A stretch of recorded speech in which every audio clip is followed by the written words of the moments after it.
What's up, everybody? Joe Quills here with you on this Tuesday night. And yes, I am as bald as my doppelganger, Andy Reid. Uh, interesting day, and I'll get into that as well when we begin the show here. Coming up here, a lot of news here. Nothing as weird as last night with the uh, South Alabama getting screwed out of the NIT. uh, West Virginia getting screwed out of the NCAA. We're kind of watching the playing games right now, the first four as they call it, but I'll kind of keep an eye on that for you here. And if we run long tonight, we will turn into um, we'll turn into um, what's the word I'm looking for here? Because I'm like a little brain dead right now. We'll turn into sidecast mode, but I think that we're going to just do a fairly quick show tonight because I got to be up early tomorrow morning. Had a long day today. Believe it or not, I walked 7 miles today. A lot more than I expected when I woke up this morning, but probably means I'm going to sleep like a baby tonight and not hear my alarms go off starting at 6:30, whatever I decide to put them on at. But a lot to talk about here. Brandon Graham, he announced his retirement. Some hockey news. I know we don't talk enough hockey here. Uh, the carousel has started in college basketball. We already have a new head coach. Tracy Morgan, a scary scene at Madison Square Garden that we didn't talk about last night because we didn't know we didn't have the basketball game on. I don't even think it was on national TV, so we didn't know anything about it. So um, thankfully, he is Tracy Morgan is okay. We'll let you know what happened, and we'll go from there. So I had a very interesting day today, and let me tell you, things were not did not go to plan today. Um, Now, the one thing is, I like an occasional trip to Vegas, even though I don't really need to go to Vegas because I can gamble on the sports. I can gamble on sports on my phone. I can do that. Um, I can go and do whatever. But I like to get away for a couple of days. So if that means that I end up um, getting away for a few days, away from Philly, and go to Florida, go to Vegas, whatever. Um, that's what my plan is usually. Uh, so, so sometimes I'd like to sneak away and head out to Vegas, or maybe even down the shore. That's always an option. But the going down the shore, it's like a one night thing. But um, but I like doing those little things, the little day trips, or getting on a plane for a couple of days, not going for too long because with me with Vegas it's like a 3 day thing. But the one thing is, and I do want to let you know if you are living under a rock, because at least here the local news in Philadelphia, they are really pushing the envelope on the fact that real ID finally uh, comes to reality May 7th, I think it is. And for a couple of months now, I was saying to Mike, I was saying it to a couple other friends, oh man, I need to get my real ID because, I don't want to get a passport. But I was talking to AJ last week, and it's like, we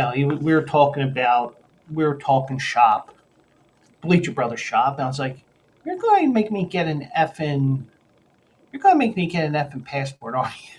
So, just joking around like the little things that we joke about when we're on the phone or together or whatnot. Um, so I thought, okay, well, I'm going to get my real ID today. Now, I made an attempt 2 weeks ago, and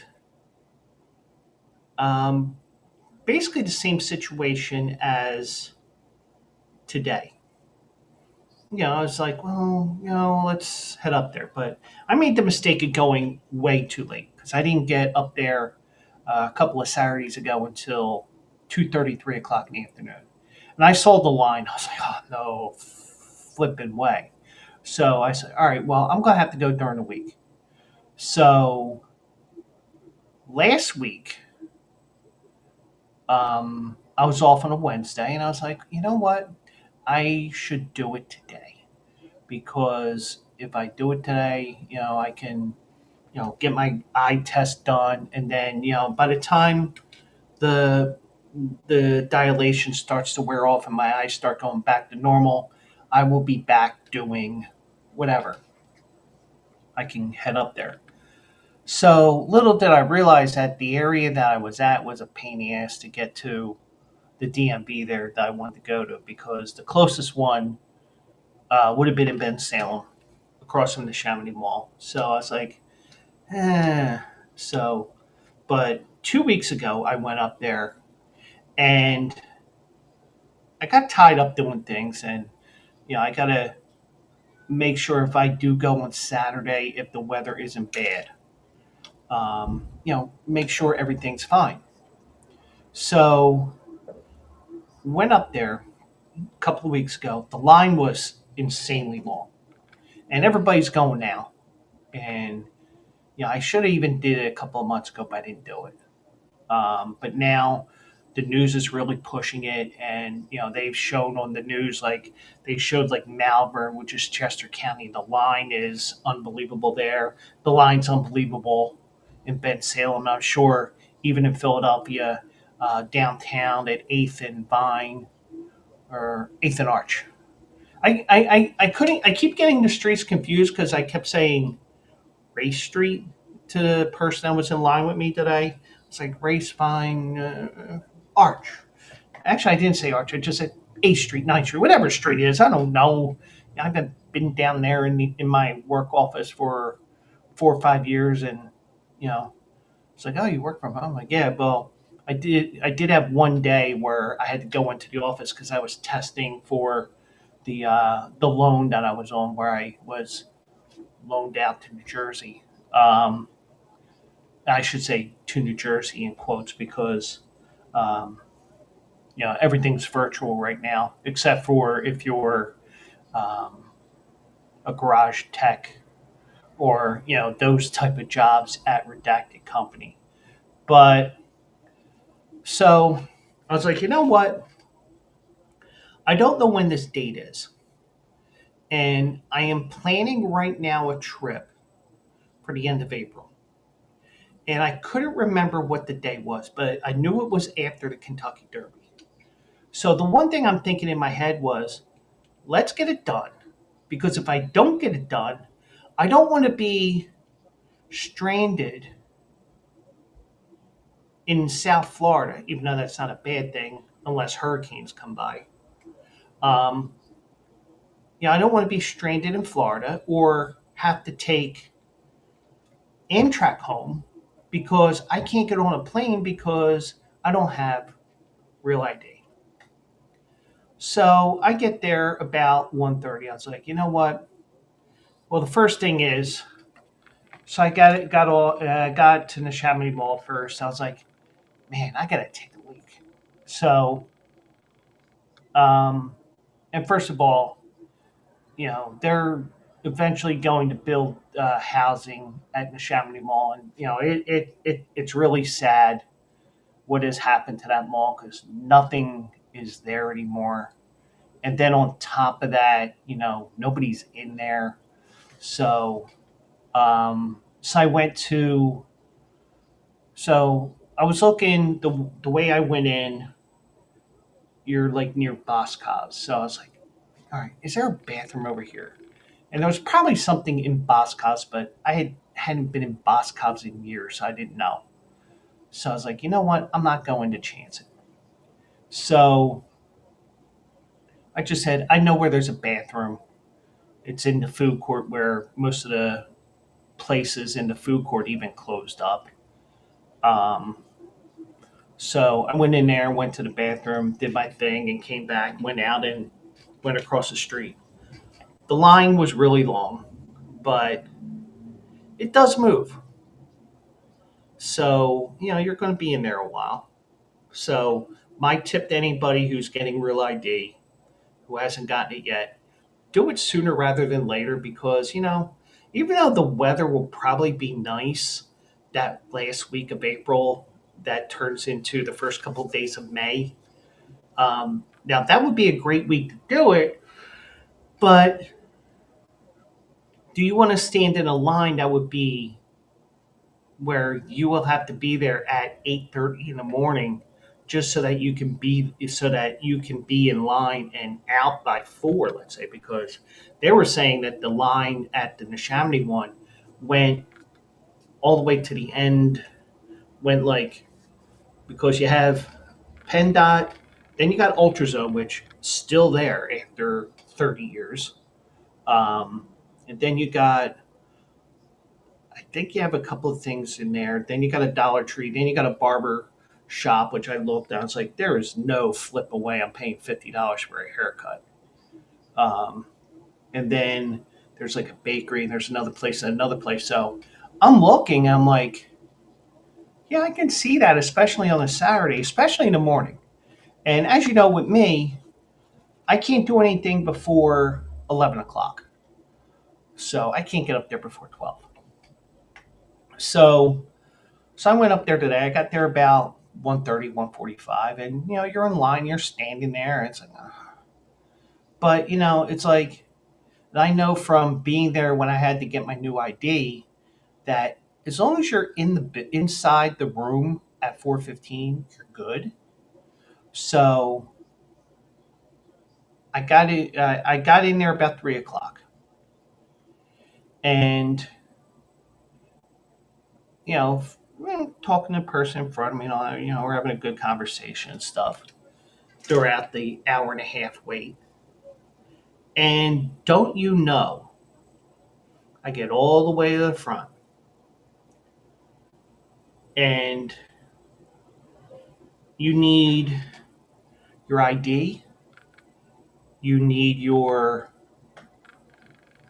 birth certificate. I mean, this is what I use: birth certificate, social security card, ID, and I had my electric bill.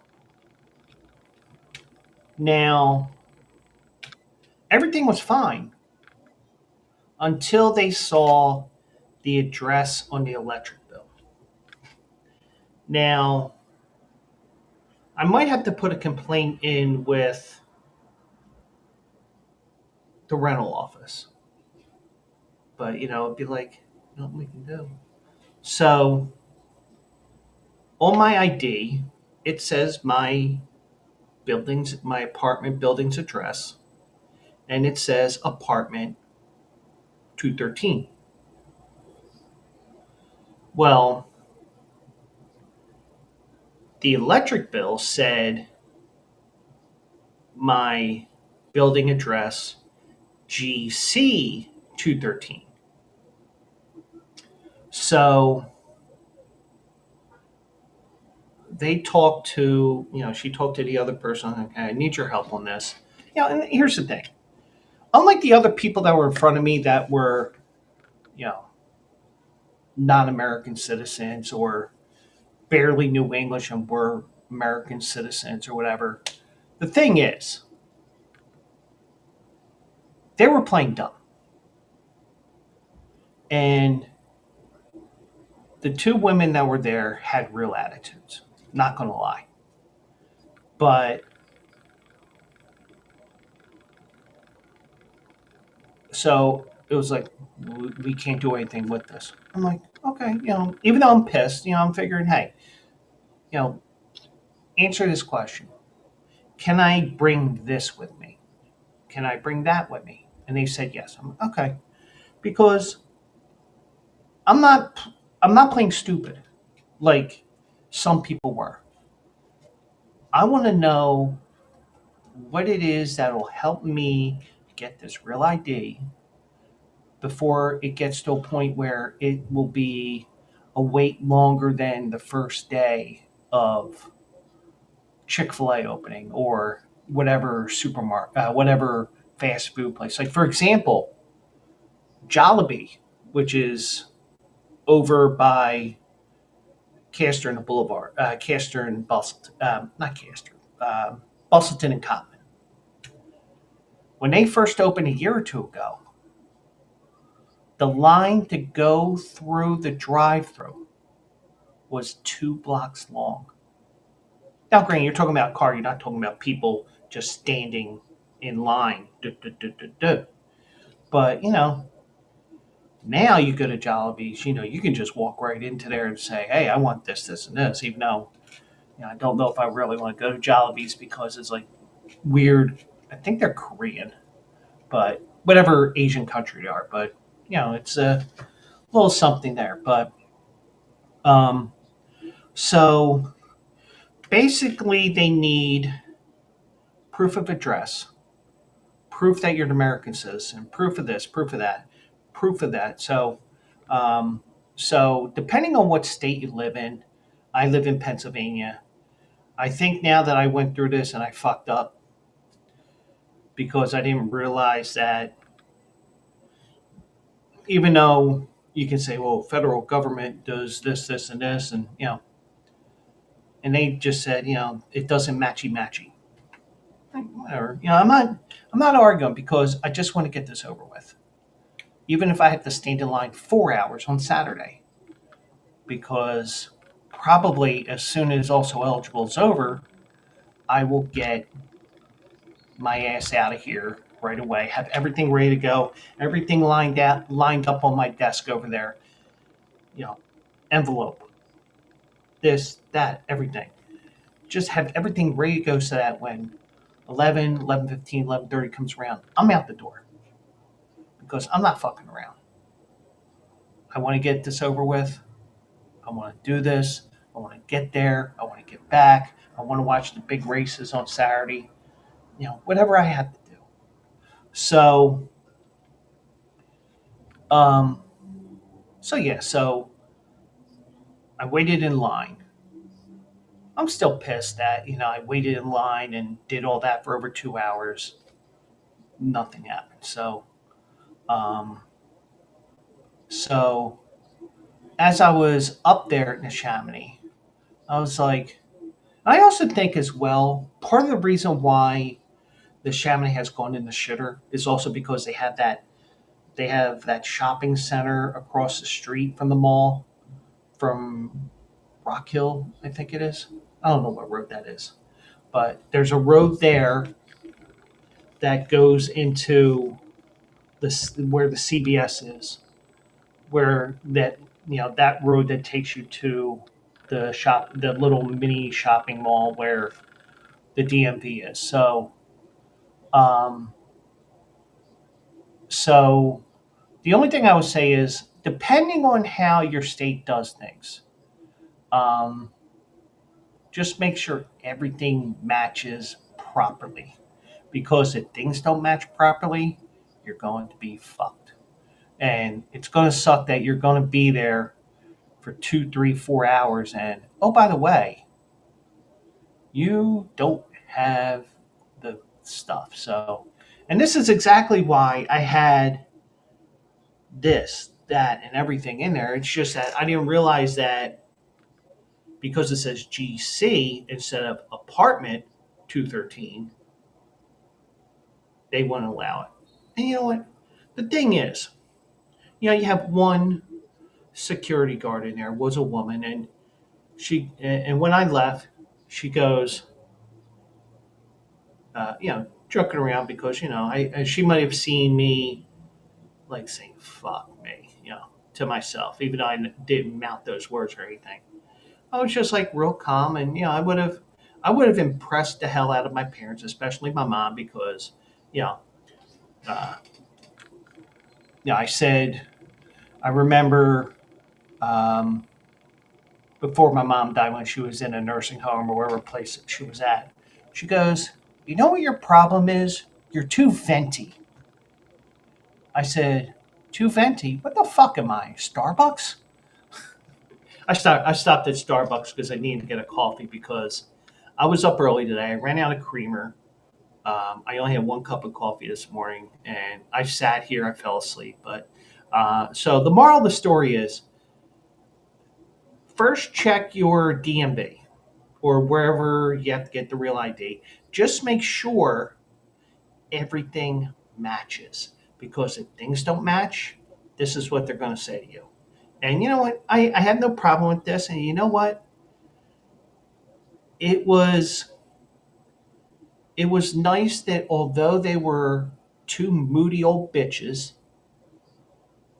even though they were extra moody, and you're probably there all day and you're dealing with hundreds and hundreds of people, and a couple of them were playing stupid, or just didn't know enough English, and that's a problem. But the one thing I'll say is make sure everything matches, because if it doesn't match, you're just gonna have to go another day, which I have to do. So best thing I can say, just checking everything, and I do.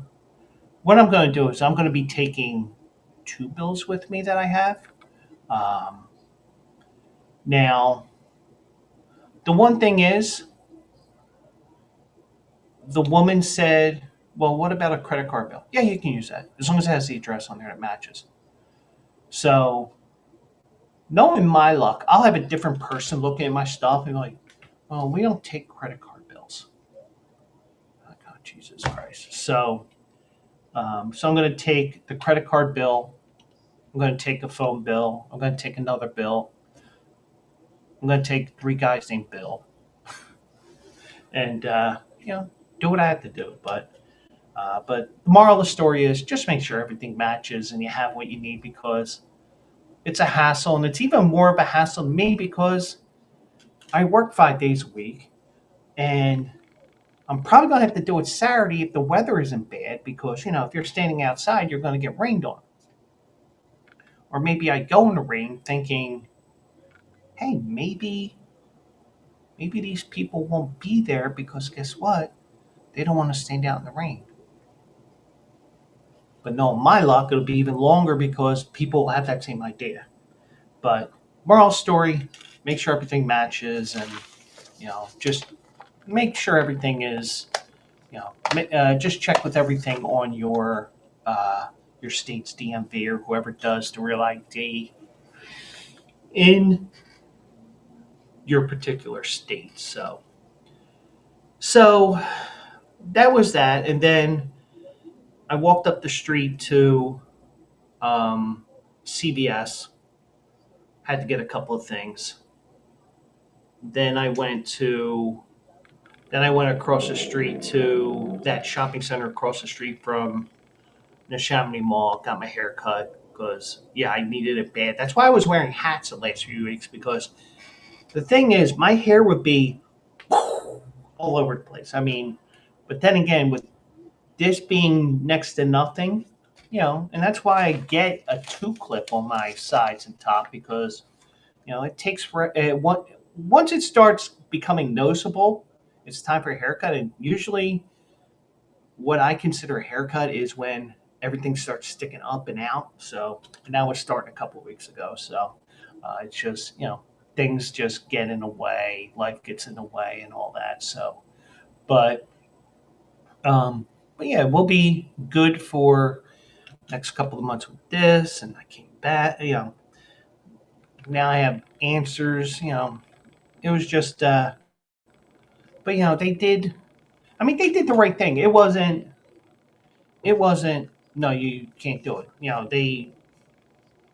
She was like, I think the one woman was going to allow me to do it. It was just that the other one was like, no. But and I was like, well, what about this? What about this? For next time. Yeah. So I'll play it safe with my phone bill, but I would rather give them my one credit card that I have for a bill. But we'll see. So that was my day in a nutshell, and that took up a half an hour. But um, so, and the reason why as we seg into the sports here, um, the one thing I did say, one thing, um, I did have to do my wash this morning, so that killed a couple of hours. So I was like, you know what? Let me make sure my wash is done, especially for the reason of, you know what? I need a couple of things at CVS because my CVS down at the corner closed. So I was like, well, need, I don't have to go there. And also, I'm outside the city, so a couple of different things I don't have to worry about as well. So it's like, well, I got to go to CVS. And I'm like, well, since I'm here, there's a hair cutter here. That's where I get my hair cut. I was like, yeah, buzz cut, blah, blah, blah. Zoom, all done. So killed about six birds, killed two birds with one stone once I got denied at the DMV, but hey, it is what it is. So.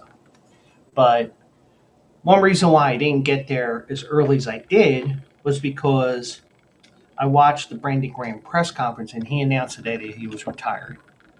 And interesting stuff there. And,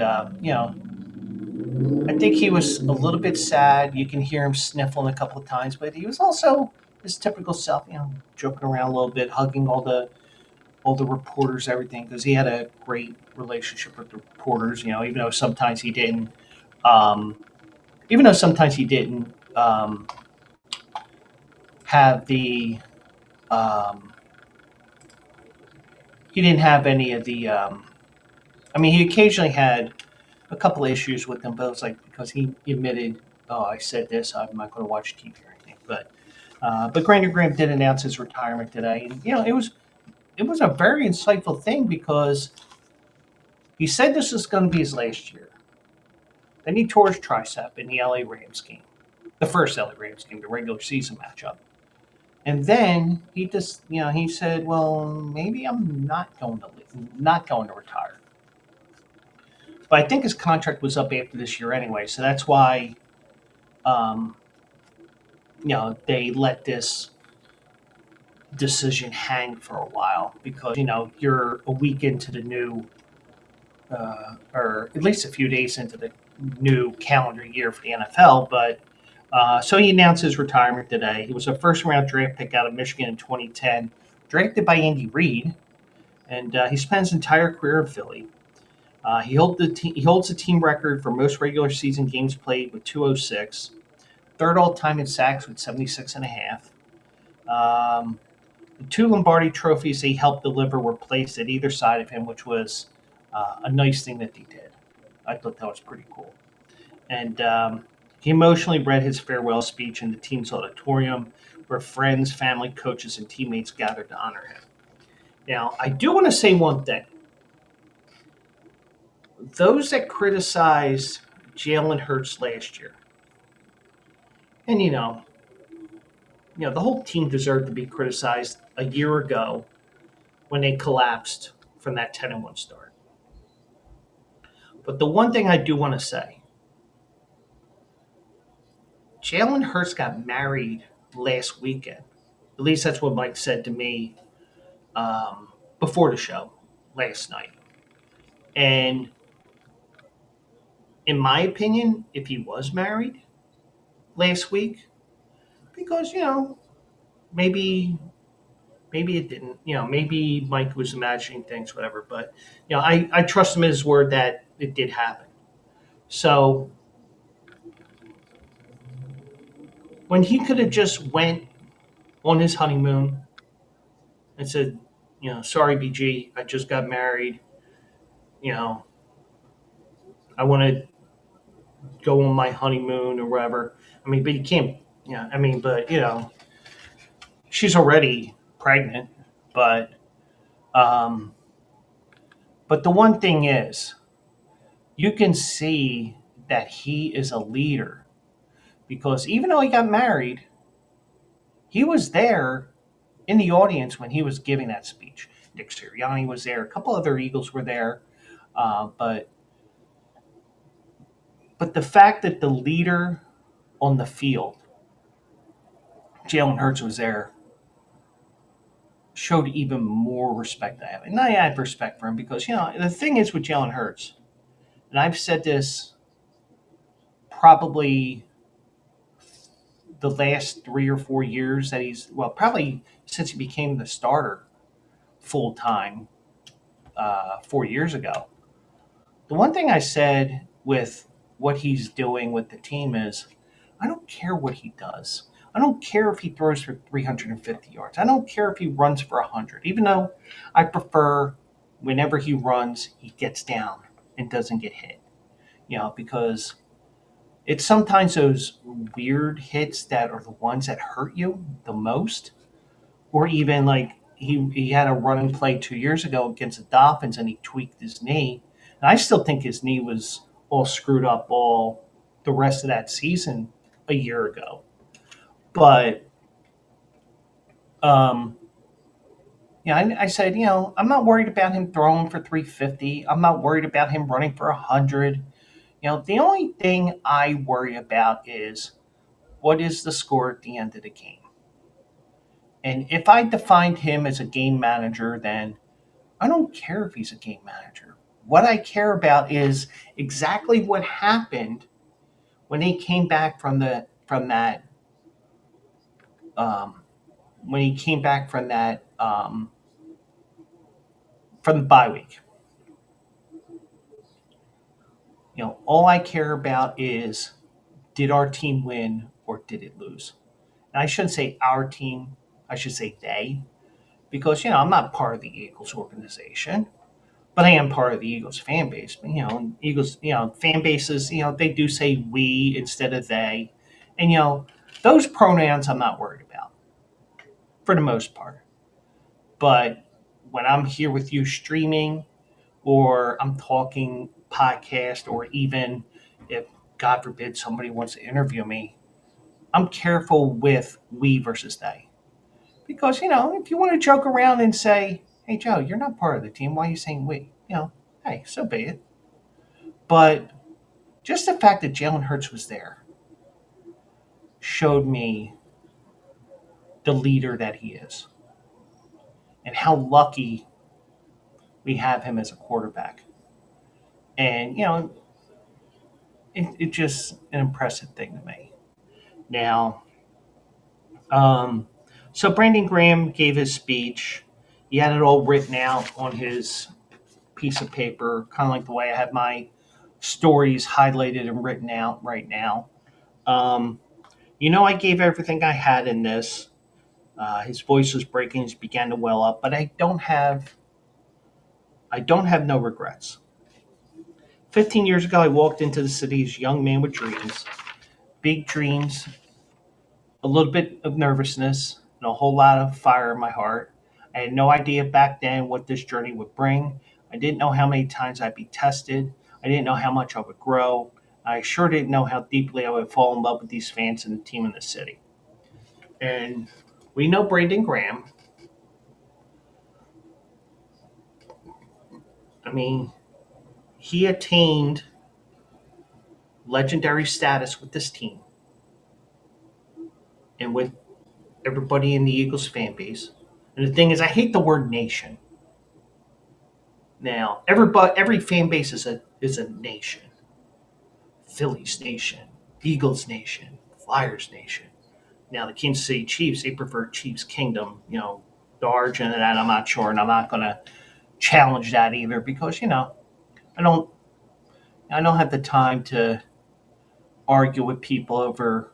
Well, it's not Chiefs nation, it's Chiefs Kingdom. Okay, okay, yeah. But I just think I just don't like. I just don't like that everybody is a nation. Now, of course, the thing is, the English language evolves. We all know that, and sometimes words change definitions, like the word literally, because it's no longer literally as in something literally happened, but now literally can mean well. Sometimes it literally snowed. No, it didn't snow. It was literally freezing out. No, it was 40 degrees. But you get the idea. So, um, but when you see this, but he became a legend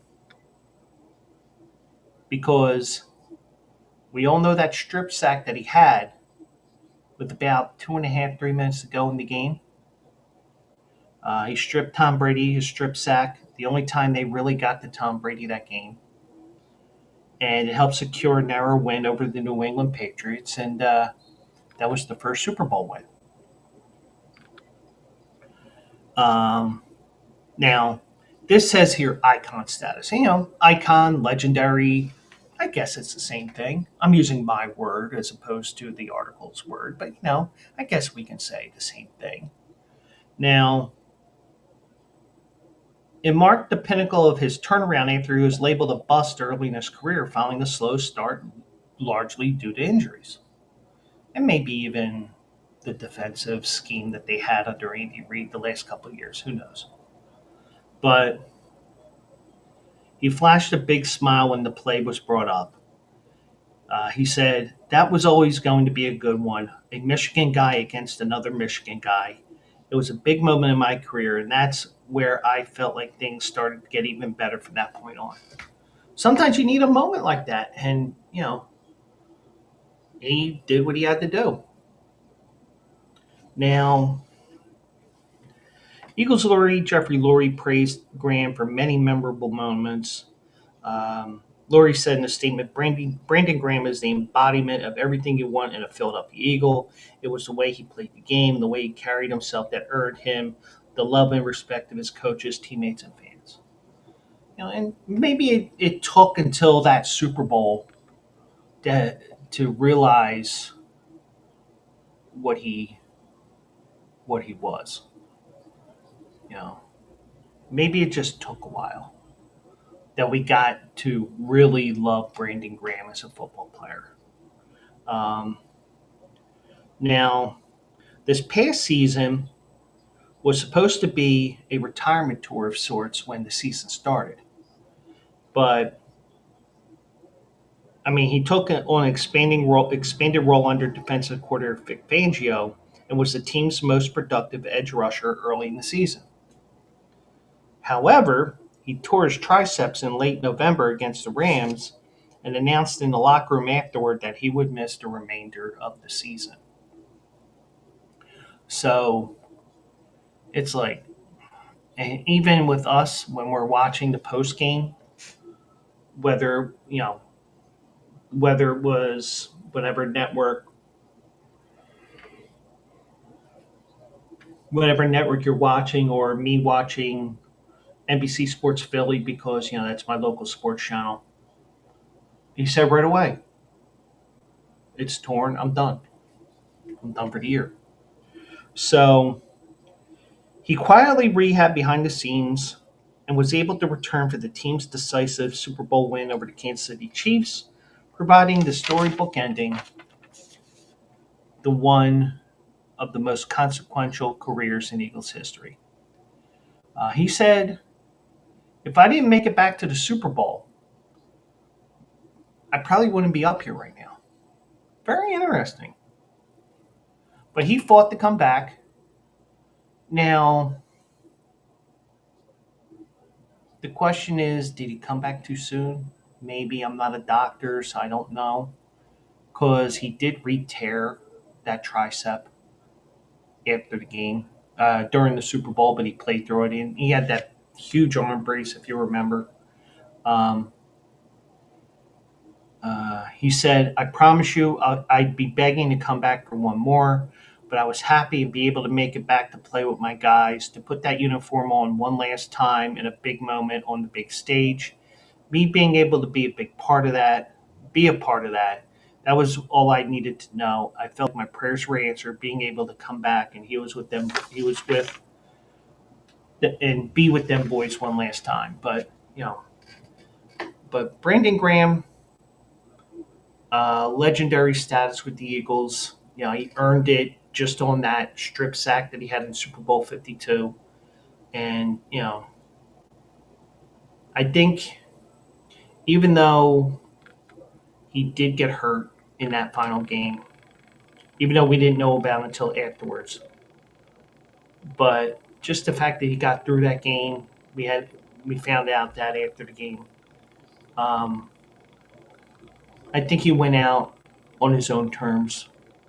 Um, getting to play in the Super Bowl, getting to play for a second ring, a second Super Bowl ring. Now, granted, he has 3 rings, but one of them is an NFC Championship ring, which doesn't mean squat. But he does have 2 Super Bowl rings now. So guess what? He's got 2 rings. Holds legendary status with the Eagles, as many of these Eagles do now. Especially, do we put Jalen Hurts in that category now?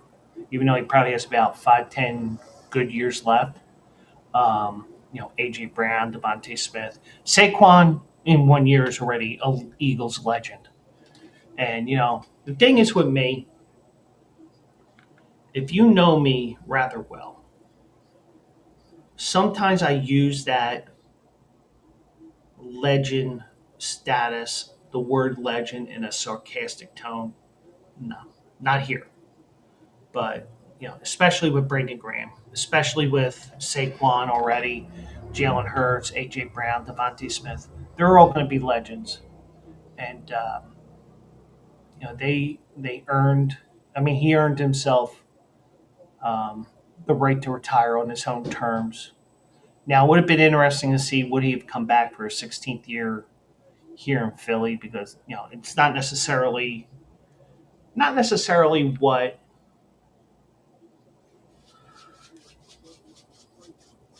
not necessarily if Brandon Graham would have gone elsewhere. It would have been, would the Eagles have signed him now? They probably would have, because he was still showing that he can still rush the passer in year 15 of his career. But you have to realize that maybe he was getting a little long in the tooth. So, but Eagles legend retired today. Brandon Graham, good for him. Great career, and hopefully he is feted appropriately. Whether he goes to the Hall of Fame or not, I don't know, but um, it is worth everything. Um, it is worth everything that has happened over the last, you know, all worth what he did in 15 years. So, uh, uh, hola Jose, yo soy Miguel. ¿Cómo está usted? Now, there's some butchering of the Spanish language, but that's cool. Um, uh, just, just yeah, well said. BG will be missed. Uh, and you may have missed the first half hour of the show. I was telling everybody about my trip to Ben Salem today. No, not the parks, to the DMV. I told you what happened, but I actually turned it into a full afternoon, because I went from the DMV there to the CVS to across the street to the mall to get my hair cut. So I kind of teased I was going to do it, but it was just like, what? Screw it. I'm up here. There's one across the street. I looked online. It was like, some days you get onto hair cuttery or whatever site or place you go to, you usually have nothing available. And if you do, it's like 30 minutes before closing. Me, it was like every half hour, boom, boom, boom, boom, boom, boom. So I was like, you know what? If I didn't screw things up, I probably would have been still sitting there at 5:30, because I was playing like a 5:30 appointment. So I ended up going at like 4:30. I got in there at 4:30 and did what I had to do. And let them take care of this mess, and now I look like a civilized human being, a civilized old fart, I should say. But So apparently, good friends. What? Finally, that I got a haircut.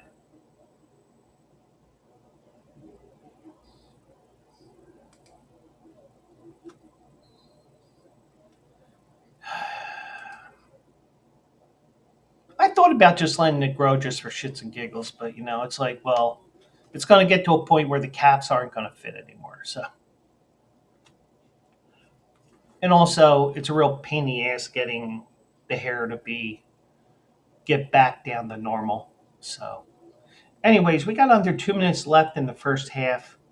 North Carolina is putting an epic beatdown on San Diego State here, 39-19.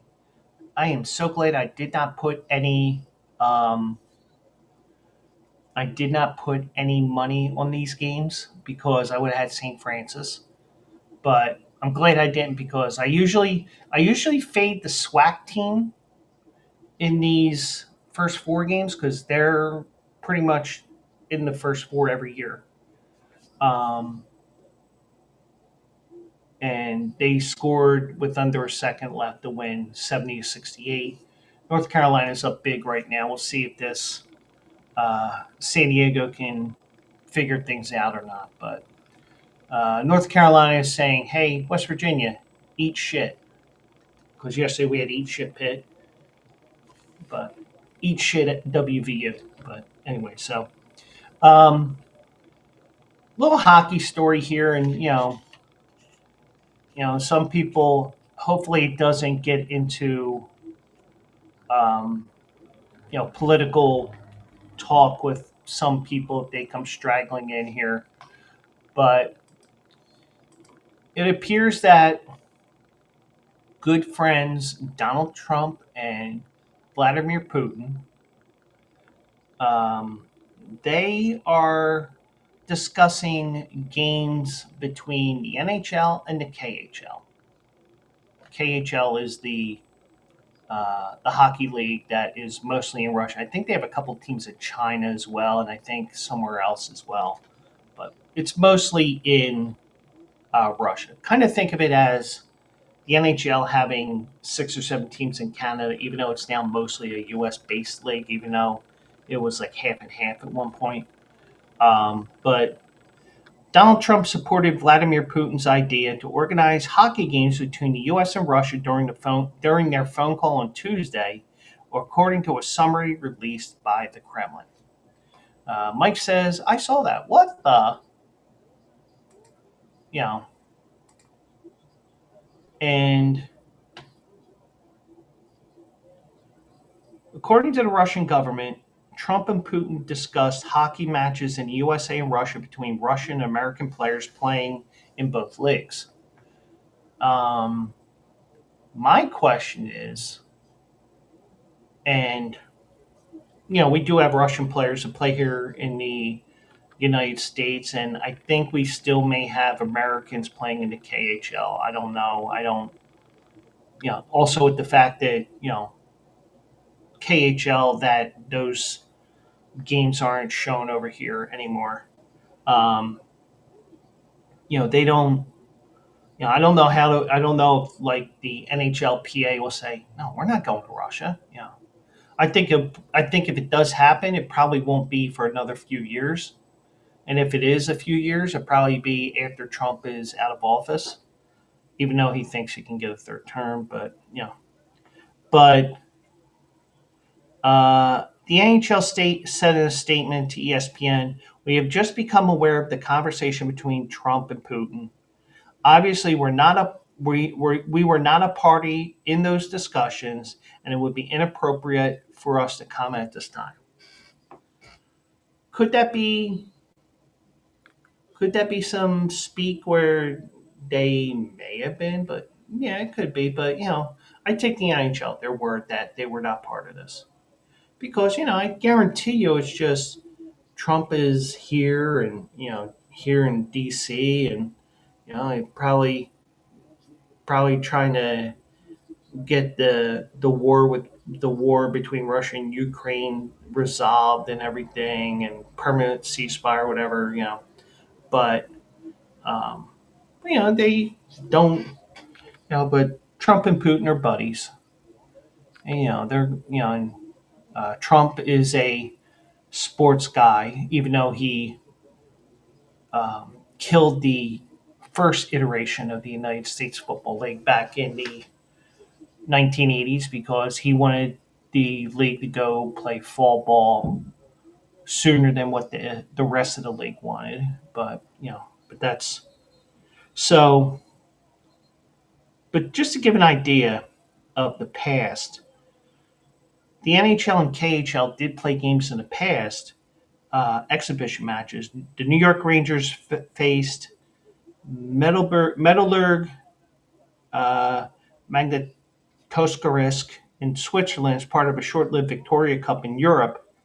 In 2010, the NHL had two games in the KHL against KHL teams as part of a Premier Challenge series as the Phoenix Coyotes faced SKA St. Petersburg in Russia, and Carolina Hurricanes took on Dynamo Riga in Latvia. Now, the NHL's relationship with Russia changed dramatically after Putin's invasion of Ukraine in 2022. The league suspended its dealings with the KHL in March, instructing teams to cease contact with KHL teams and with agents based in Russia. It also terminated its broadcast agreement with Russian television, and rightfully so. Um, Hopefully this was their decision and not the American influence. Hey, you got to. So Russia has been frozen out of the hockey world since the invasion of Ukraine. It was banned along with Belarus from international hockey tournaments by the International Ice Hockey Federation. Now, that ban has been extended through the 25-26 season, citing security reasons. Um, so it's basically about guaranteeing safety for all. Um, so that ban carries through the 2026 Winter Olympics in Milan, which is scheduled to have NHL players participating for the first time since 2014. Despite the IIHF's ruling, the International Olympic Committee will have the final decision on Russia and Belarus participating in the games and under what conditions. They could be, the orphan athletes, or they could be, you know, whatever they would term there, or they can just say, "You're not playing. Fuck off." So, we might get the team from the United Arab Emirates getting in there or whatever, they're not going to. They got a year and a half, 2 years to decide will they get to play. And I think there is qualifying events as well, so they got to make it within the next 6 to 12 months, I would think. So, but Trump made hockey headlines calling Team USA on the morning of their NHL Four Nations Face-Off Championship game in Boston to wish them luck. U.S. lost to Canada 3-2 in overtime. The tournament became politically charged thanks in part to Trump's tariff plans impacting the Canadian economy and his boast about making Canada the 51st state. Personally, I think that Canada should, annex part of the United States, but that's just me. Um, so, but, but Team Canada coach John Cooper said Canada needed a win and players bared that on their shoulders. They took the game seriously, or they took it seriously, probably meaning the game. Uh, this wasn't a win for themselves. This is a win for the 40 plus million people in Canada. These guys know and they delivered. So, but, I don't know if this happens, but it was something that caught my eye tonight when I got back from all my travels earlier today. But, um, you know,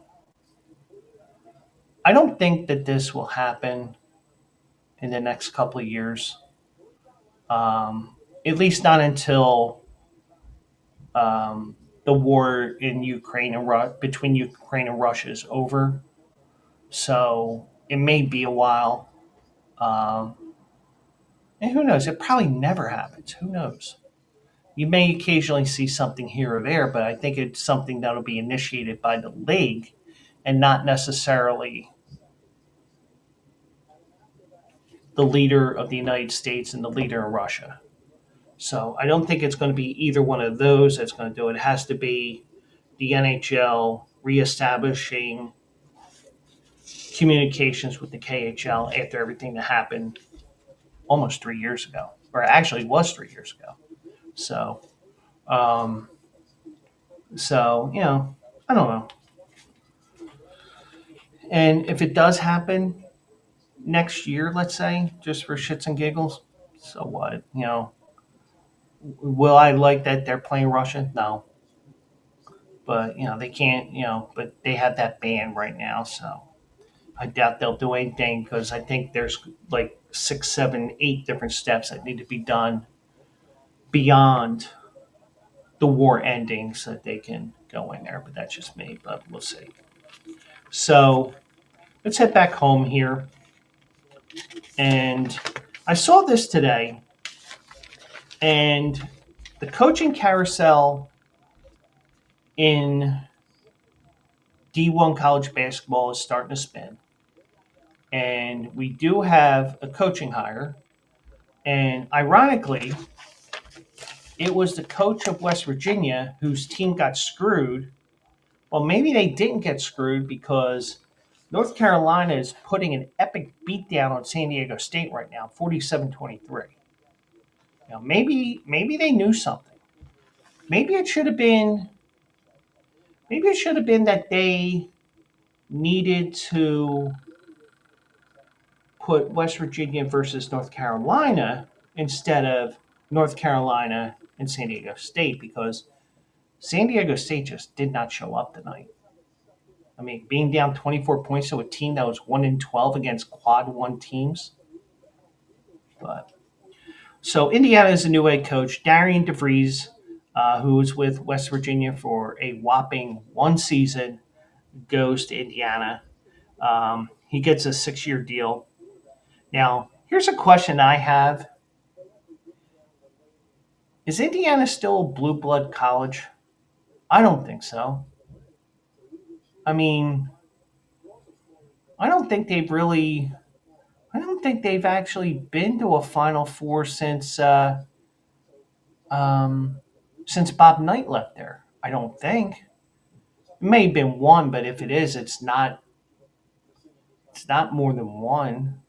I don't think. I'm not going to look it up. Nor do I care. But I think that they really haven't done. I mean, they've gotten into tourneys, but they haven't really done much from what I remember. So I don't think everybody's saying that this was the number one job, and maybe it is because you have Villanova, and Villanova has an exceptionally large NIL, even though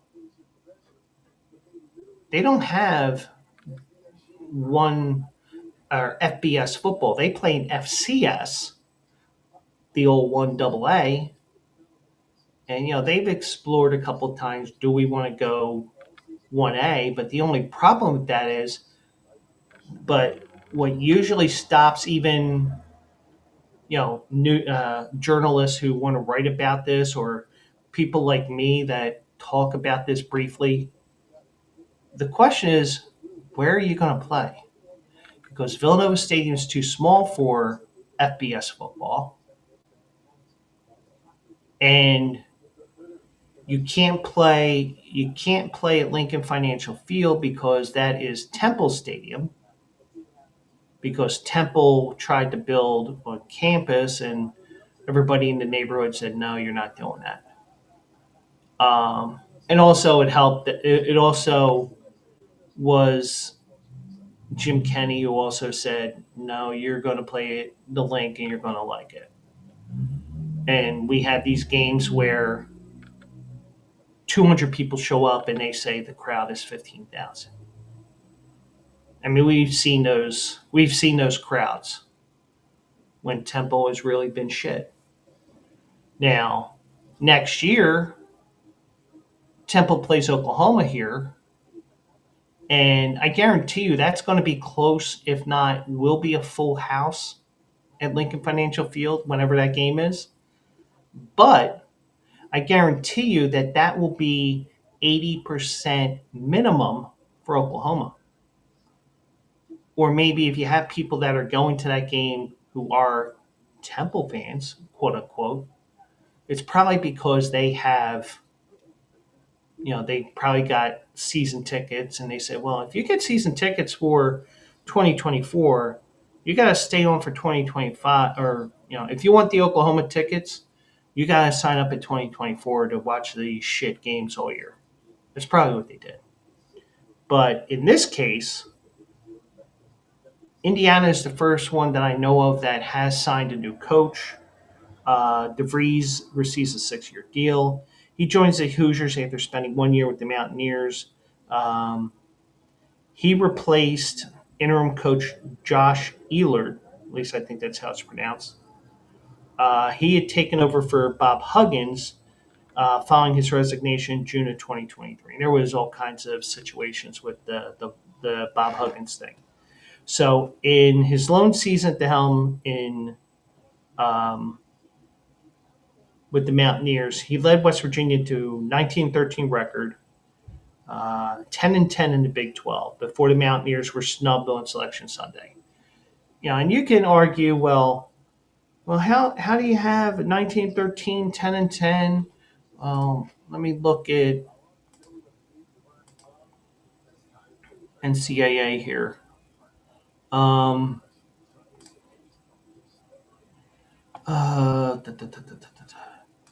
North Carolina was 22-13 and 13-7 in conference. But the thing is, all their losses were against top quality teams. 12 of those 13 losses were in that quad one. So they beat up on a lot of bad teams.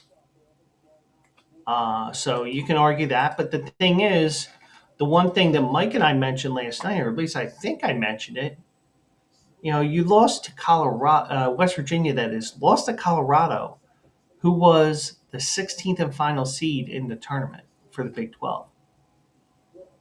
And Colorado was dog shit this year. So you can say what you want about that. Um, we can really look at different things there.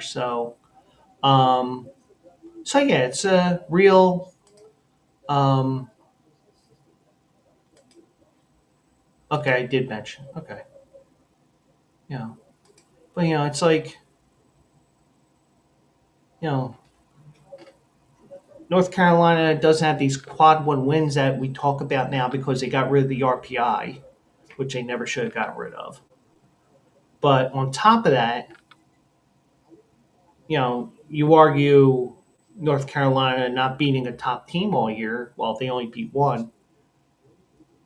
But you can also argue when it mattered the most, North Carolina almost beat Duke in the ACC tourney. West Virginia lost to Colorado. And I don't even think it was close. Let me check one thing here.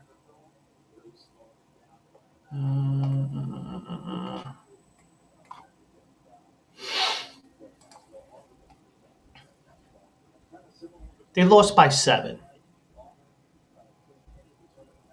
But that's not a good win. I mean, that's not a good loss. Um,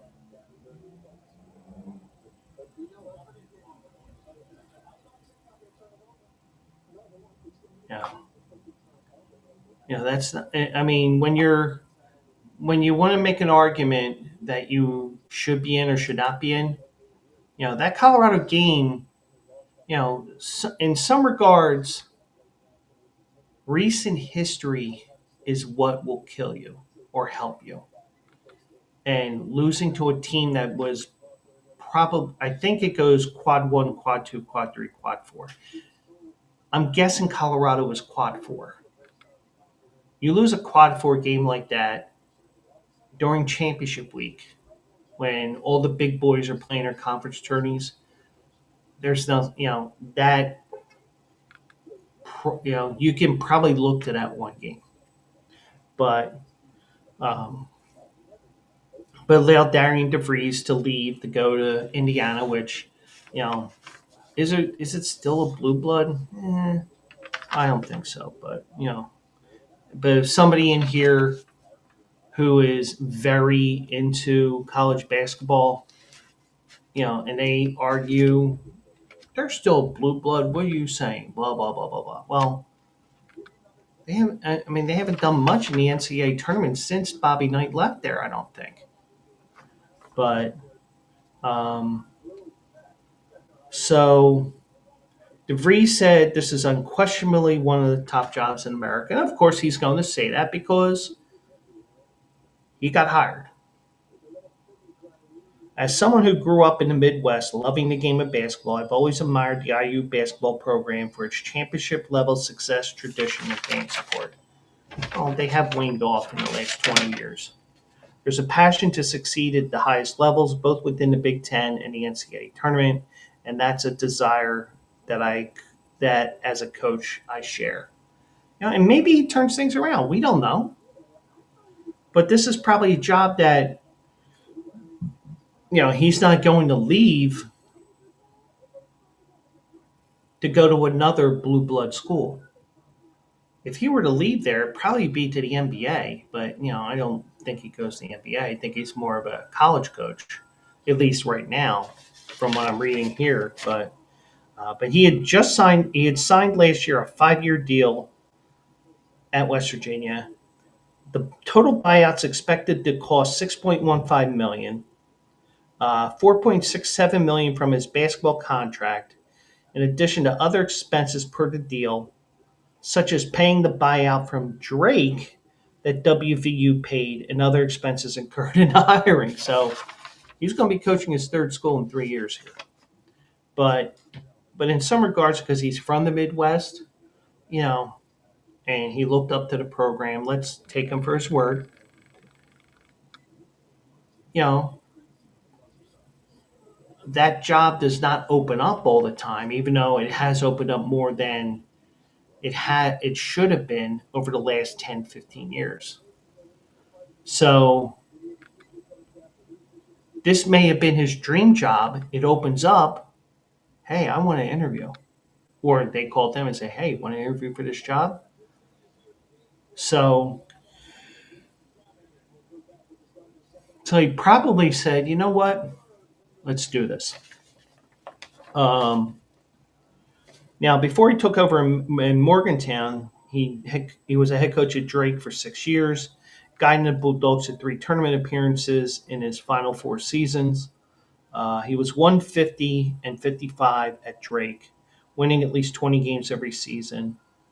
They won the regular season championship of the Missouri Valley in 2019 and conference championships in 23 and 24.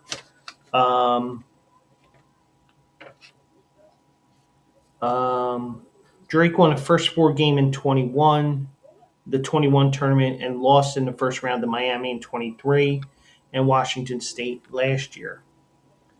And he had been on staff at Creighton for like 20 years before becoming a head coach, including 17 years as an assistant coach under Dana Altman and Greg McDermott. And this position opened up because Mike Woodson announced in early February he planned to step down at the end of his 4th season in Bloomington. He led the Hoosiers to the tournament in each of his first 2 seasons, but dealt with speculation surrounding his future for most of the last 2 seasons. Indiana missed the tournament both years, being one of the first 4 teams left off this year's field. But DeVries has been a consistent winner over the last 6 years. Drake and I guess you can say he won at West Virginia, but he didn't win anything big like a conference or anything like that. But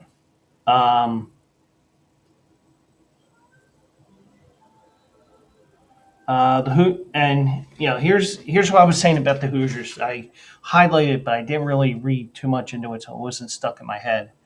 Um, the Hoosiers, one of the all-time winningest programs in college basketball, and a program with 5 national championships, have advanced past the first weekend of the NCAA tournament just 3 times since reaching the national championship game in 2002. They've also missed 6 of the past 8 tournaments under 3 different coaches. So, maybe I mean, based on how I'm defining blue blood, maybe they need to find that coach that becomes the blue blood. So, maybe they return to blue blood status. They just have to consistently make the tourney, consistently make the second week, maybe even consistently make a few Final Fours under his tenure. You know, and maybe the expectations are too high at Indiana right now. I don't know, but when you win 5 national championships, you're going to expect, your expectations are through the roof. Um, but I think,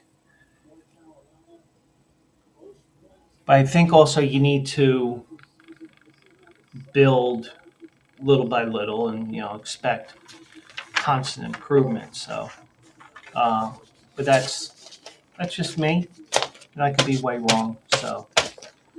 Um, so we'll consider that. So, one last story here, unless somebody wants to bring something up here. Um, Now, Mike and I didn't hear about this yesterday, but maybe I don't even think the game was a nationally televised game, so we didn't know anything was going on. At least we didn't find out until probably late last night. But Tracy Morgan was seen taken from his front row courtside seat in a wheelchair when he was vomiting there. But thankfully,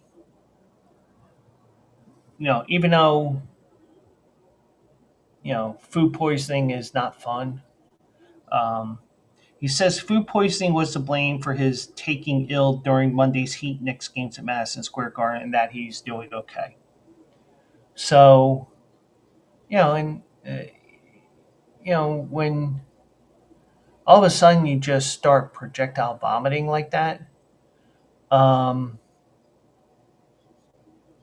you have to worry, and also, I mean, we'll talk about some of the health issues that he's had over the last 15 years or so. You kind of wonder, uh-oh, what's going on here? But I think that with everything that you do, when something like that happens, or whether it's a celebrity or just a Joe Schmo, take them to the hospital. The worst thing that happens is you spend 2, 3, 4 hours in a hospital and you get discharged. Well, they kept them overnight because they did show him, or he did post a picture on his Instagram.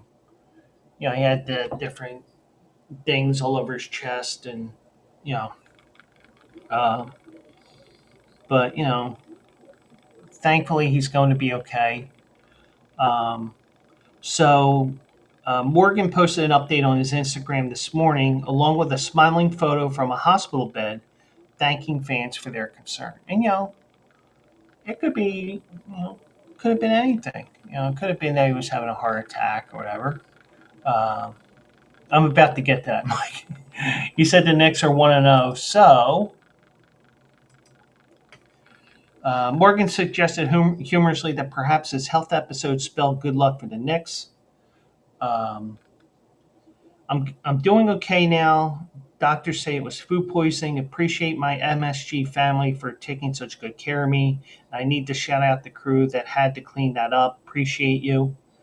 More importantly, and this is the part that Mike was talking about, the Knicks are now 1-0 when I throw up on the court, so maybe I'll have to break it out again in the playoffs, he quipped, ending his post with the Go Knicks hashtag. So at least he can joke around with something that happened, which, out of nowhere you start vomiting, it's pretty serious. Um, I think that if you, um, if you, I mean, and probably with the game action going on, you're probably screwed because you can't get up or anything. So maybe that had something to play in this because if something's not right, you're trying to get to the bathroom right away or a trash can or whatever, somewhere where um, there's not that much cleanup that has to be done, even though you got a puke bag and a trash can that has to be taken out by the end of the night, and you go by that trash can in the concourse and but um, but yeah, um, but yeah, I mean, obviously the MSG staff are taught, like for example, if there's a medical incident, let's figure this out and blah blah blah. So um, So Morgan vomited during the second half of last night's game between the Heat and the Knicks, um, interrupting the action with 6:09 left in the third quarter while workers cleaned up the area around his seat. The delay lasted more than 10 minutes. The Knicks went on to win by 21, 116. Pork Chop, welcome in. Hope you're doing well out there. So he's 56 years old. He was featured prominently during Saturday Night Live's 50th anniversary weekend events, both at the SNL 50 homecoming concert and the live SNL 50 anniversary celebration. Um, Now, he has struggled with health issues in the past. Um, he did have a kidney transplant in 2010. And if you remember, he had a traumatic brain injury from a 2014 accident with a tractor trailer that put him in a coma. And, he's had a lot of health issues in his life. Thankfully, he's okay. I think he's cognitively fine, for lack of a better term, um, because he never really talked fast. I mean, he never really talked fast. It sounded like he was talking slow or whatever reason. So he was, you know, maybe at first when he got out of the hospital and went into the public eye, did did come back and maybe some people noticed some things, but he normally talked that way. So probably everything was fine here. So one thing I did not plan, and we're going to do it here tonight, is North Carolina is up 57-29. Jesus. We're going to do an impromptu Philly fade tonight. I wasn't planning on this. I was like, you know what? Let's do it. And, you know, let's cue the Tone Look Wild thing. Well, I'm not going to, but let's go here. And what we are going to do is we are going to pick some NIT games. I think what I'm going to do is with the NIT, some of the schools that are there may end up getting upset in the first round. It always seems that way because if you think about it, some of the teams that are in the tournament, maybe some of the players like, I don't feel like playing this fucking tourney. I would rather be in that other tourney that they didn't have us in. And it's exactly why West Virginia said we're not going to play in the NIT. We're not even going to play in the college basketball ground. We're collecting uniforms. Fuck it, we're out. See you later. Um, but I am going to give you a couple of picks here tonight. And this is something that has come up. It just came to me like, you know what? It's the first round of the NIT. There's already been a couple of upsets in the NIT. Um, Georgia Tech played at home against Jacksonville State. Jacksonville State is in the Sun Belt. They play in it's Jacksonville in Alabama. They beat Georgia Tech by 17 tonight. St. Bonaventure hosted Kent State. Kent State won by 19, 75-56. So you do have, this first round is the round that you really can find some big, you can get these upsets here that, in a regular season matchup, not happening. But since it's the first round and some teams are probably half-assing it because like, I don't feel like being here, screw this NIT tourney, and I even said on Facebook today, because I saw an article that popped up on my Google. I got a Google alert on my phone about all these teams that have declined NIT bids, and I think it was like 15 this year. It was 19 last year. I said on my Facebook post, you know what? Just get rid of the NIT and expand to 96 because those 32 teams that are there are probably the 32 teams that are going to be the 32 teams that you'd be adding to the NCAA tournament. Are probably those 32 teams in the NIT. Well, 28 of them. And I gave the perfect example last night, and it got some rave reviews. I said that maybe we need maybe we need to do that. But one of the suggestions I had of why they'll never go that far is, oh, we're going to water it down. Well, you do what I suggested and say, hey, if you don't get a 500 record in a conference or for overall record, you don't play in your conference tourney to get a right to play in this tournament. So, um, so I would have that in place, but I would also another reason why the NCAA doesn't want to do it. They want to have the number one seed playing a bottom feeder, and with a 2014 bracket, they would still play the winner of the 16-17 game, which which will probably be doctored because you know how the NCAA doctored the tournament for the college football playoff this year because you had the top four conference champions getting first round buys.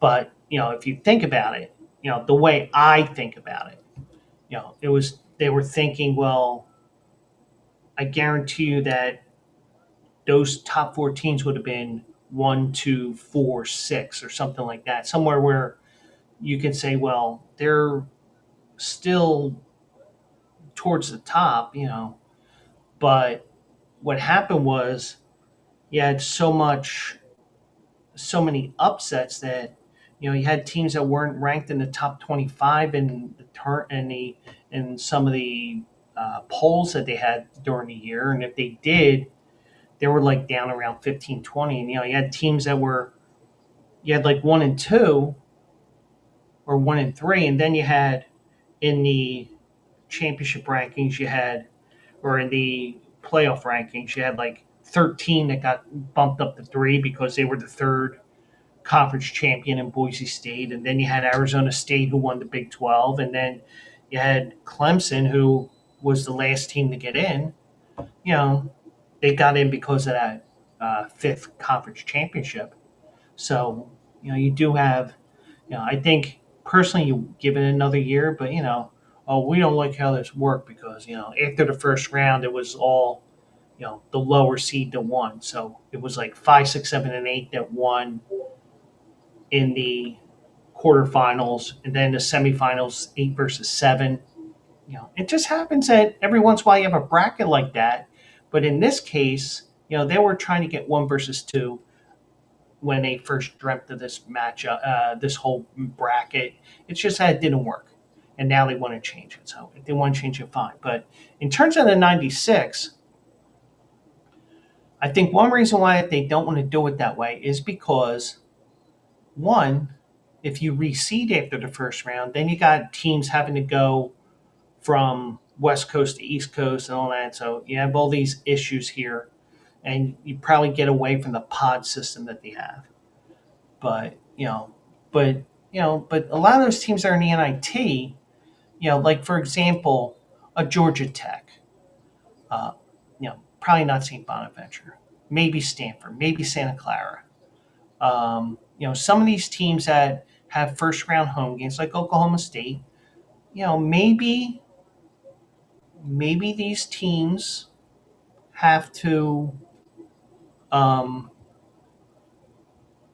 um, maybe they give that number one team a scare in the second round. That may be the case here. And the NCAA doesn't want to have that. They want to have number one, the number one seeds in each region play a literal bottom feeder like an Alabama State or a St. Francis or whoever plays tomorrow night, Mount St. Mary's and American. You want those schools that really have no chance against Duke, Auburn, Florida, and whoever the fourth one is. I don't really care right now. My brain's fried. But um, but until they do that, we still have the NIT, and I'm going to try to give you a couple of upset winners here tonight in the um, NIT here. And but the thing is, with the way that DraftKings has this set up, I just have to say, well, this is the NIT matches because I don't think they don't give it any special designation of NCAA versus NIT. But some of the games I will give you here tonight. So starting tomorrow, that's an NCAA game, Mount St. Mary's and American. I'm not going to pick that. Sanford and George Mason, that's an NIT game. I'm not going to touch that. UAB and St. Joe's, you know what?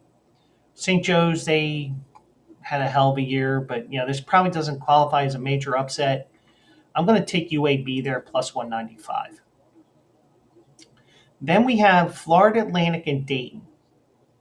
Now, Dayton is listed as the home team here. And I think what's going to happen is Dayton is going to wear their home uniforms tomorrow night. However, because their arena is unavailable tomorrow night or tonight because they're playing at Dayton's arena, that game got flipped to Florida Atlantic. So, um, so Florida Atlantic is a 1-point dog here. And it'll be interesting to see if Florida Atlantic's crowd shows up. And sometimes when you play in these bigger conferences, and I'm using finger quotes even though you can't see me, the one thing is, sometimes these big schools, they have to go to these smaller schools, these smaller arenas like Florida Atlantic, and sometimes it messes with you a little bit. And Florida Atlantic has had a pretty good year, and they good first year under their new head coach. And here's a perfect example of exactly why I say if you know how to read a sportsbook board here, you can help yourself make a little bit of money here. Like for example here, Florida Atlantic is a 1-point dog, and which basically says if Florida Atlantic loses by 1 point, you get your money back. So, whatever. But the thing is, if Florida Atlantic wins this game outright, I think they will. Why waste 115 here? Because if you bet $100 here, you're getting $86.95 for a return. So let's say Florida Atlantic wins that game outright. So you're getting $86.95 on your return. Now, let's look at the money line wager here. Minus 102 on the money line. Let's take that $100 wager again. You're going to get $198.03 for that $100. So what you do is you get your $100 back and you get the remaining $98.03. So my question to you, now some people, they're dead set in their wagering. It's like, no, I'm not going to play the money line. I'm going to play this +1. But the chances of Florida Atlantic losing this game by 1 point is infinitesimally small. So if you think Dayton's going to win, you'll want to go here with the -1 and not go with the -118 here for the money line, because you'll get more money off of this -1 wager. But you also have that fallback, whether it's a +1 here of -105. If this ends up Dayton winning by 1, okay, you get your money back. So you get that fallback. That's the only reason why, the only valid argument here. But the chances of a 1-point win by Dayton is very small. So if you're the type of person that wants to bet Florida Atlantic, the chances of winning by exactly 1 point is not great. Or Dayton winning by 1 point is not great, because they're either going to win by 3 or 4, or they're just going to lose the game outright. So this game doesn't mean squat. This line doesn't mean squat. This is basically the same as an even point spread to me. So why, if you think Florida Atlantic is going to win, don't bet the +1. Maximize that return with that -102. So that's my second pick here, Florida Atlantic -102. Furman, North Texas, no. Bradley, North Carolina. SMU.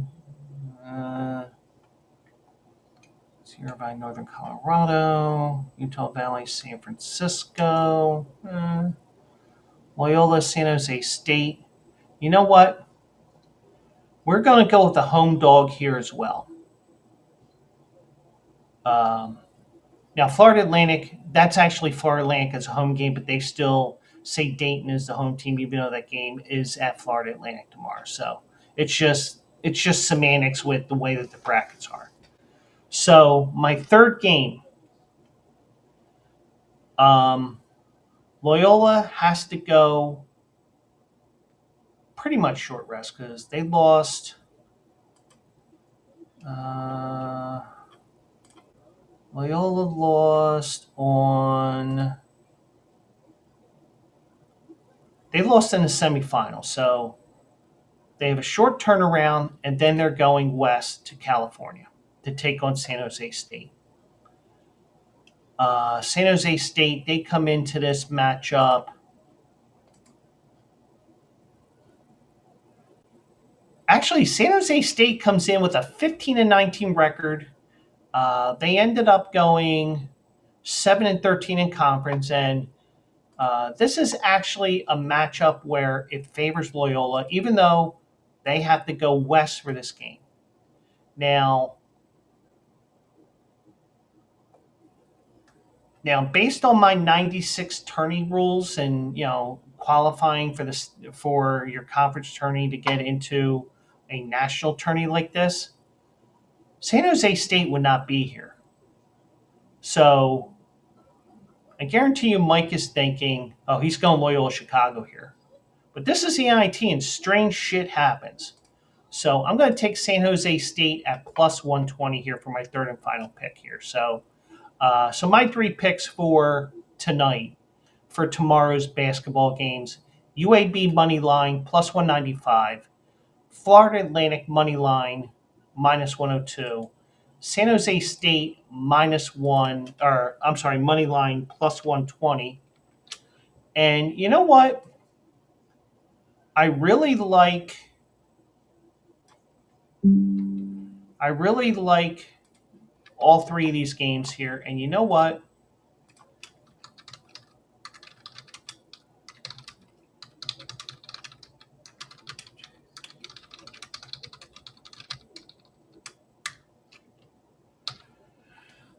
Um, you know what? Let's go with the parlay as well.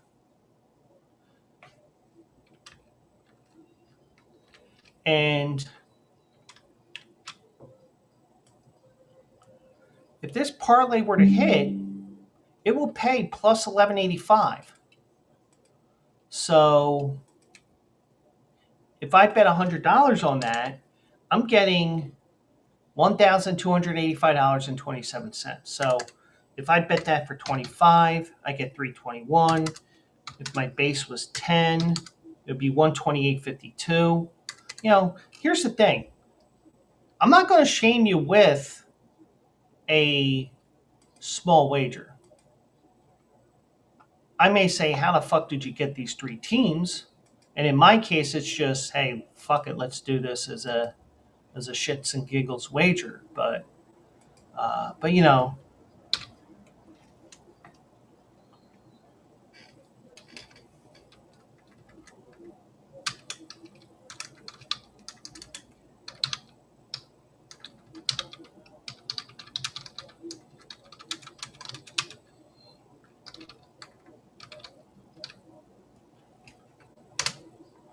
so those are my picks, and I'm also going to go with the parlay here.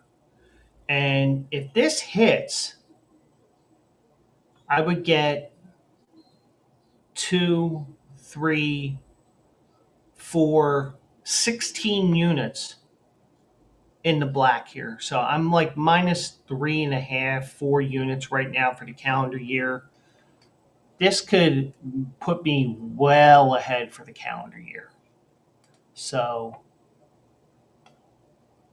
um,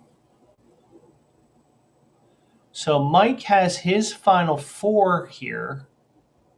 Well, I'll get to that in a second, but the thing is, you can bet on DraftKings, for example, for as little as 10 cents.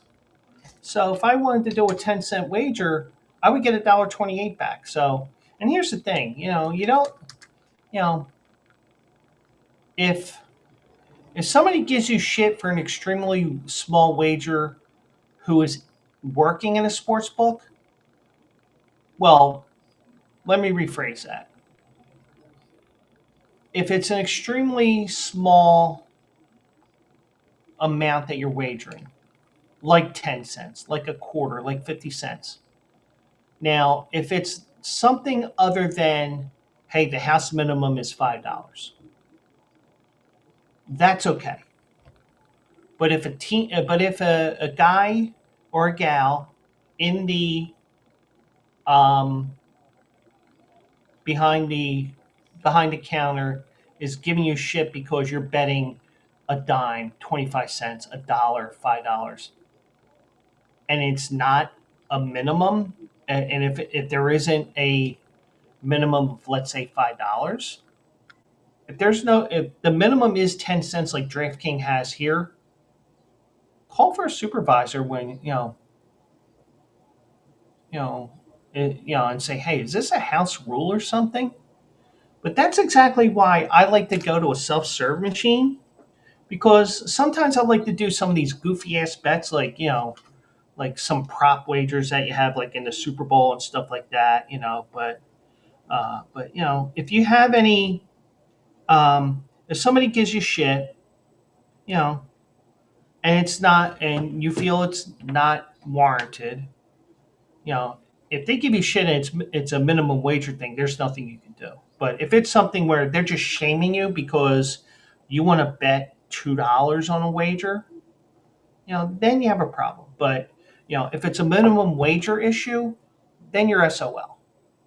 But something to keep in mind if you were to go to a brick and mortar place. So just things to keep in mind when you go to a brick and mortar place. But there's always terms and conditions with everything, and you can easily, um, just say, "Hey, can I have a supervisor?" But but a lot of times, because I know what I'm doing because of everything with all the different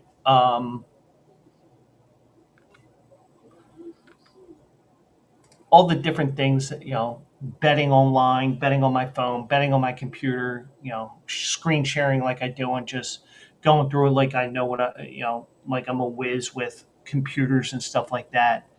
The one thing I will tell you guys is, there is no shame in a dollar wager, because guess what? And I need to do one thing here because I am streaming these games, and it said, "Are you still watching?" Yes, I am, Comcast. Fuck you.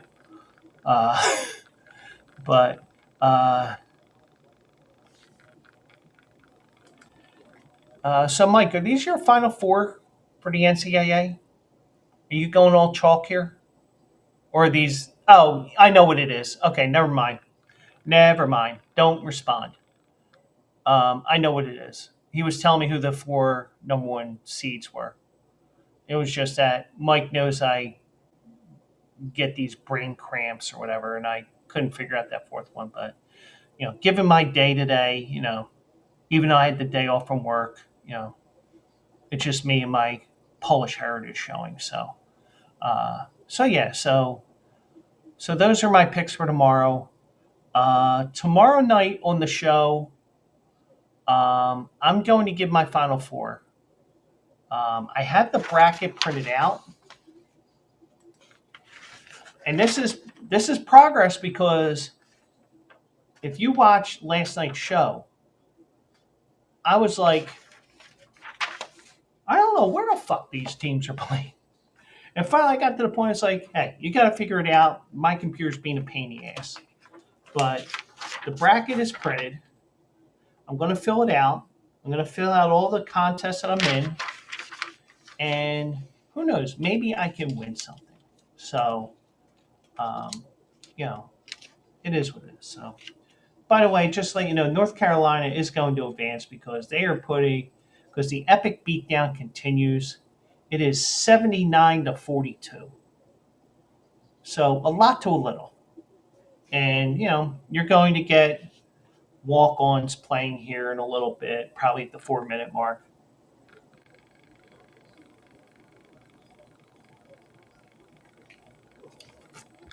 And I think North Carolina said, hey, West Virginia.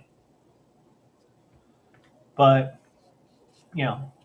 and I'm going to give a hot take here. And this is not because North Carolina is up by 37 points. This is because North Carolina, okay, North Carolina ends up playing Ole Miss on Friday. Now, it just so happens that the 2-11 seeds that are part of the last four in, they both conveniently play in Milwaukee, and they both play on Friday. Now, in North Carolina's case, who's up 40 right now, I mean, this is record book territory, because I don't think anybody's gotten blown out this bad in a first four game. And this may be a non 116 or 215 matchup where you just shake your head at how bad this beatdown is. But I'm going to say one thing. And this is not because of the fact that North Carolina is currently winning by 40. I said this I said this on the Bleacher Brothers show in chat tonight. And I'm going to say it now. Even though it was at that time that it was North Carolina or San Diego State will defeat Ole Miss on Friday. And I mentioned it to Mike last night, but I didn't go this far as I am tonight. And it's not because of North Carolina being up 40.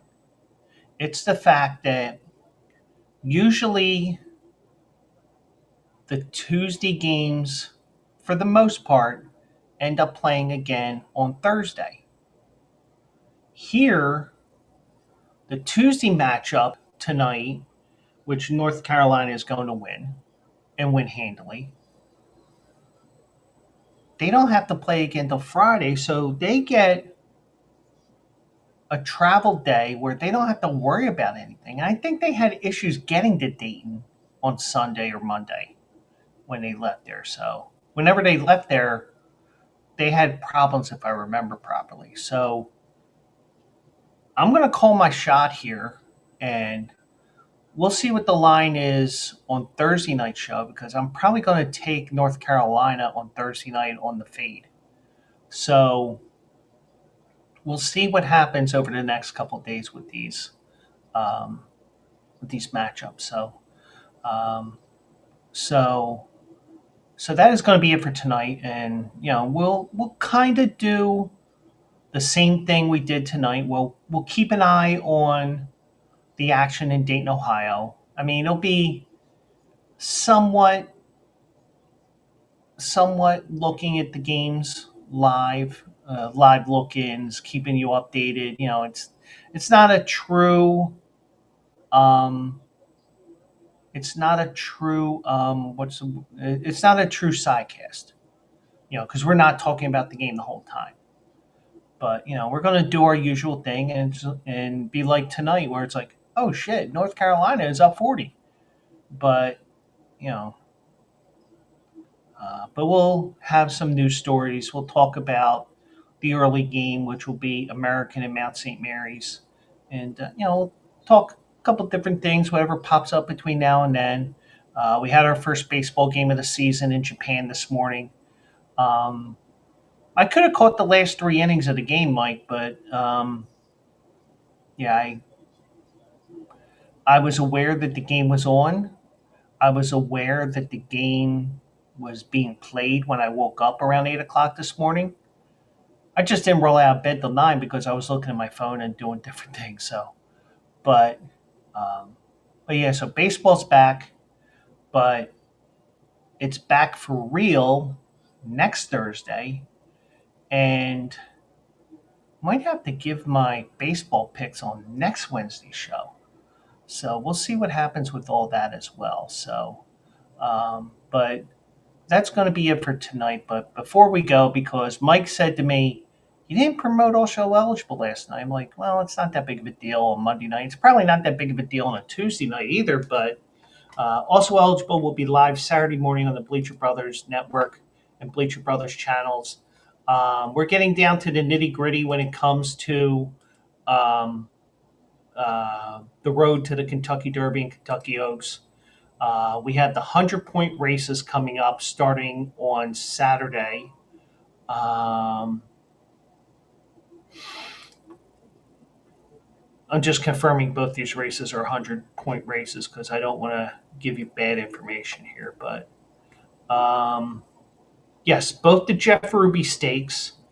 And if you see my show on Saturday and you see Jeff Ruby Stakes, Steaks, it's a play on words because Jeff Ruby is a steakhouse in the Cincinnati, Ohio area, and Turfway's right over the river from Cincinnati, in northern Kentucky, and it's right by the airport too. And then you also have the Louisiana Derby as well. They're both 100-point races, and all the points for the next 3 weeks are 100 points to the winner, 50 to second, 25, 15, and 10.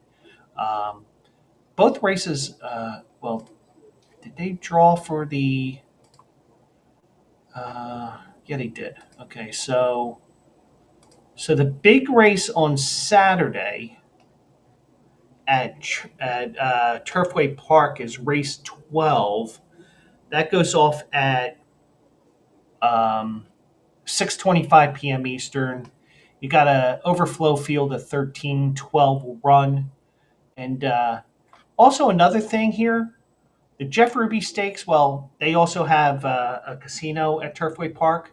The purse for this race, which is probably because they have the casino and a little play with everything with numbers and all that, $777,000.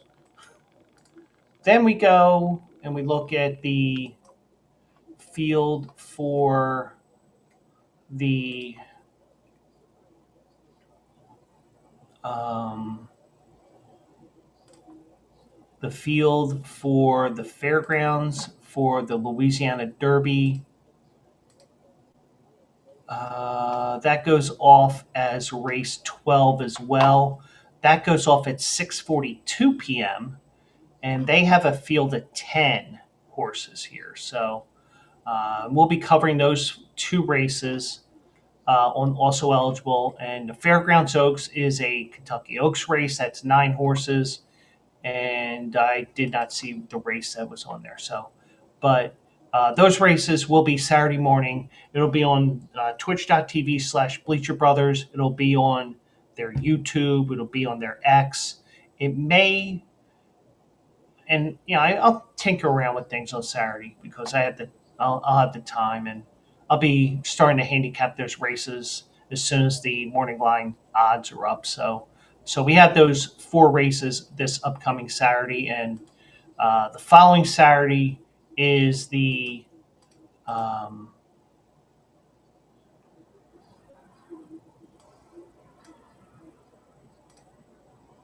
the following Saturday, it's the 29th, will be Florida Derby and the Florida Derby and the Arkansas Derby. So we'll be looking at 4 races that day as well. And then Saturday the 5th, I think that's a weekend that I work. That will be the Wood Memorial at Aqueduct, the Bluegrass at Keeneland, and the Santa Anita Derby at Santa Anita.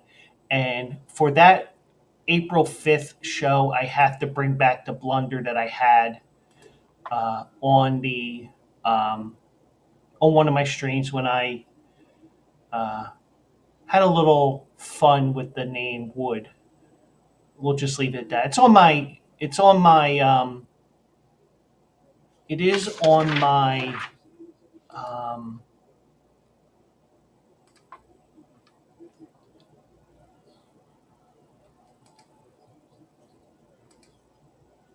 and I see that somebody did spam in here and it didn't get into my EV Mux chat here, so I didn't see it on here, but I do see it's on here. So let me just take care of this before I'm done. Evader. And then we ban them. So that's the second person I banned tonight. One on Bleacher Brothers, one on mine. So tomorrow night we'll look at the brackets, and we'll also keep you up to date on the games, and hopefully the 2 games. Well, hopefully the 2 games tomorrow are better than this game that's going on right now, because this has been an ass kicking. So that's it for now. I do appreciate everybody who is here tonight. We have 4 people in the chat right now. Pork Chop's here. Bolt Tear's here. He's listening, and that's fine. You're helping my numbers, and it's the way I feel.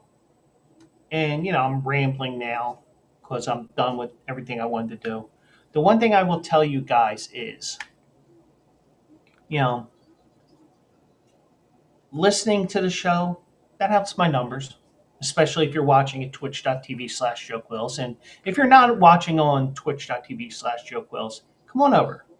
You know, once I get to affiliate, we can have even more fun with everything. And I just have to learn a lot of things from stream elements. But I appreciate Voltaire listening because would I like you to participate? Yeah, but I'm not gonna hold it against you if you lurk and listen to the show because guess what? Not everybody wants to talk, and that's fine. Pork chop said hello, Mike said hello. That's fine. Um, not everybody has to talk. Sometimes you want to listen and hear some information, hear some goofy stories, and I got to talk about my trip to the DMV today, which I have to make another trip because technicalities and stuff like that. But I'm here every Monday through Thursday at 9 o'clock. 9 o'clock ish. And I say 9 o'clock ish, not because ish meaning shit, but some days will start on time and some will start late because I am the moderator to Bleacher Brothers Twitch, and if somebody starts their shit, they're gone. So, but I keep tabs of things going on there and stuff like that. So, but join me twitch.tv/Joe Quills. And let's get my numbers up so I can get to affiliate status and I can start doing some fun stuff, even more fun stuff with the Twitch platform. So, but appreciate everybody for joining me tonight. Pork Chop, Big Mike, Voltaire, anybody else who popped in while I was not paying attention to who was in the room, including Astounding Accent, who just got their asses banned for uh, being a spammer. So I do appreciate everybody. We'll do a live tomorrow in about a little less than 22 hours, and I'll get this part of my face clean because I got this done today.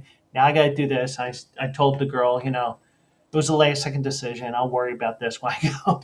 But but I do appreciate everybody, and we'll do it live again tomorrow night at 9 o'clock ish, and we'll have some fun once again. We'll go through the brackets, and I'll fill out my brackets for you guys. So I do appreciate everybody, and also check out BleacherBrothers.com for all your sports needs. You have the offers, you have my stuff, the horse racing section, and a whole lot more. So do appreciate everybody. Check them out. Check out that, and if you're looking for a sports book to join, check the offers that are there as well, and use our links that are on there. So I do appreciate everybody. Hope everybody has a great night, and I'll see you in the winner's circle. Have a great night.